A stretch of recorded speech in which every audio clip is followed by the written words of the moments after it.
కడప జిల్లా జమ్మలమడుగు ప్రాంతంలో ఉద్రిక్తత నెలకొంది. మండల పరిధిలోని సమస్యాత్మక గుండ్లకుంట గ్రామంలో స్వల్ప ఘర్షణలు చోటు చేసుకున్నాయి. రంగప్రవేశం చేసిన పోలీసులు సమస్య జటిలం కాకుండా పరిస్థితిని చక్కదిద్దారు. ఈ సందర్భంగా వైసీపీ నేత ఎమ్మెల్సీ రామసుబ్బారెడ్డి విలేకరులతో మాట్లాడుతూ అధికారులు ఏకపక్షంగా వ్యవహరిస్తున్నారని అన్నారు. తాను ఇదే ప్రాంతానికి చెందిన ఓటర్నని, తాను ఓటు హక్కు నమోదు చేయించుకోవడానికి, నామినేషన్ వేయడానికి ఇవ్వవలసిన నో అబ్జెక్షన్ సర్టిఫికేట్ను ఇవ్వడంలో రెవెన్యూ అధికారులు తీవ్రంగా ఆలస్యం చేస్తున్నారని ఆయన విమర్శించారు.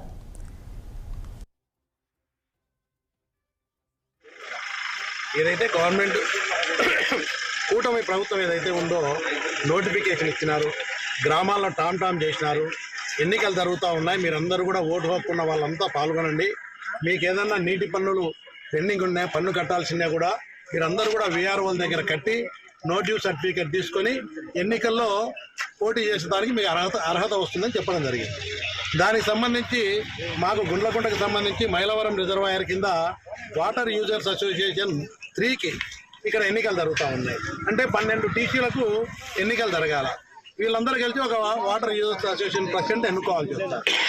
ఈరోజు గతంలో ఒక 1 వీక్ నుంచి ఈ ఆయకట్టుకు సంబంధించిన డిస్ట్రిబ్యూటరీ కమిటీస్ అన్నిటికీ మైలవరం రిజర్వాయర్ కింద రైతులందరూ కూడా దీంట్లో పాల్గొనాలా, ఏదైనా కూడా ఈ రైతులకి డెవలప్మెంట్కు మేము కూడా భాగస్వామ్యం కావాలా, ప్రభుత్వం ఏదైనా చేస్తుందనే ఆలోచనతో ఎన్నికల్లో పాల్గొనాలని అందరూ ఉత్సాహంగా ముందుకు వచ్చినారు. నీటి సంఘాలకు సంబంధించిన జమిలీ ఎన్నికల బిల్లు అంశంలో